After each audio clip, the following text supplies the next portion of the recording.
नमस्कार. मी किशोर धारगळकर आणि आपण पाहतात धारगळकर मीडिया नेटवर्क. मित्रांनो, माननीय पंतप्रधान नरेंद्र मोदी यांच्या संदर्भामध्ये गेल्या काही दिवसामध्ये दोन अतिशय महत्त्वाच्या घटना घडलेल्या आहेत किंवा त्या घडवून आणलेल्या आहेत असंही म्हणायला हरकत नाही. याचं कारण ह्या महत्त्वाच्या अशा करता आहेत मित्रांनो की भारतीय जनता पक्षावरती अलीकडे हा आरोप वारंवार केला जायचा की ते आपल्या मुळापासून दूर जात आहेत, म्हणजे हिंदुत्वापासून दूर जात आहेत. आणि विशेषतः नरेंद्र मोदी यांनी सबका साथ सबका विश्वास नावाची जी काही घोषणा दिलेली, त्यामुळे लोकांनी ही टीका करणं साहजिक आहे आणि त्याचे अनेक परिणाम भारतीय जनता पक्षाने भोगलेले आहेत. आता मित्रांनो, अलीकडे ज्या काही राज्यामध्ये हरियाणापासून ते महाराष्ट्रापर्यंत जी काही सत्ता भाजपला मिळाली आणि बऱ्यापैकी बहुमत मिळालं या राज्यांमध्ये, त्याच्यामागे कुठेतरी हिंदुत्वाची भूमिका किंवा भाजप परत हिंदुत्वाकडे जातो आहे ही भूमिका कारणीभूत ठरलेली आहे. या सगळ्या निवडणुकांमध्ये RSSचा जी भूमिका आहे तीही अत्यंत महत्त्वाची ठरलेली आहे. म्हणजे खरं आपल्याला पडद्यासमोर दिसत नाही, पण पडद्यामागे RSSने खूप काम केलेलं आहे या निवडणुकांमध्ये आणि त्याची जी काही फळं आहेत ती भाजपला आता मिळत आहेत. आता या दोन घटना कुठल्या मित्रांनो? एक तर साहित्य संमेलनामध्ये पंतप्रधानांनी जे भाषण केलं त्याच्यामध्ये आश्चर्य वाटावं असं त्यांनी RSSची भलामण केली आणि RSS विषयी ते इतक्या आत्मीयतेने बोलले. आणि तुम्ही जर बघितलं त्या समारंभामध्ये मंचावर बसलेली माणसं, नेते मंडळी असतील शरद पवारांसारखी किंवा जी ऑडियन्समधली बसलेली जी मंडळी होती ती काय हिंदुत्ववादी नव्हती, पण त्यांच्यासमोर उभं राहून माननीय पंतप्रधानांनी बेधडकपणे RSSची जबरदस्त स्तुती केली.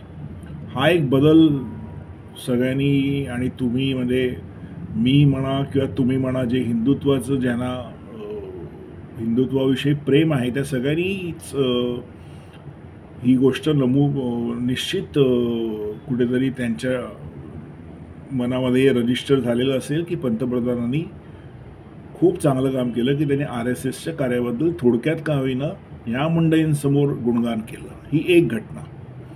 त्याच्यानंतर मित्रांनो, परवा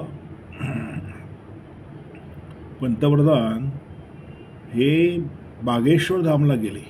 आपल्याला माहिती आहे की बागेश्वर धाम हे धीरेंद्र शास्त्री जे बागेश्वर धामचे प्रमुख आहेत, त्यांनी एक संकल्प सोडलेला आहे की ते 200 करोड रुपये खर्च करून एक 100 खाटांचं एक कॅन्सर हॉस्पिटल तिकडे बुंदेलखंडमध्ये उभारत आहेत. आणि हे करताना त्यांनी आपले जे देव आहेत, म्हणजे बागेश्वर धामचे जे बालाजी आहेत, हनुमानजी आहेत, त्यांचं मंदिर जे आहे ते पहिली उभं करायचं असा त्यांचा संकल्प होता. पण तो संकल्प बाजूला ठेवून त्यांनी हे कार्य हाती घेतलेले आहे.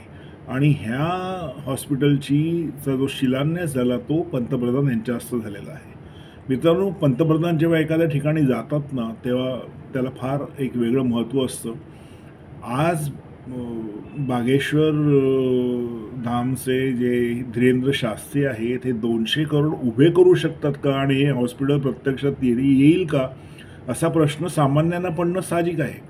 पण जेव्हा पंतप्रधान अशा ठिकाणी जातात किंवा कार्यक्रम घेतात तेव्हा या सगळ्या गोष्टींची सांगोपांग अगदी सखोल तपासणी केली जाते PMOकडनं, जिथपर्यंत मला माहिती आहे तोपर्यंत. आणि जेव्हा खात्री पटते की ह्या कार्यक्रमामध्ये पंतप्रधानांनी जायला हवं तेव्हाच तिकडनं जो ग्रीन सिग्नल आहे तो मिळतो आणि पंतप्रधान अशा ठिकाणी येतात. याचाच अर्थ असा आहे की धीरेंद्र शास्त्री हे 200 करोडचं हॉस्पिटल जेव्हा उभारत आहे तेव्हा तेवढी ताकद त्यांच्यामध्ये नक्कीच आहे आणि तेवढा पैसा ते उभा करू शकतात. हे कुठेतरी PMO आणि नरेंद्र मोदी पंतप्रधान यांना पटलेलं आहे.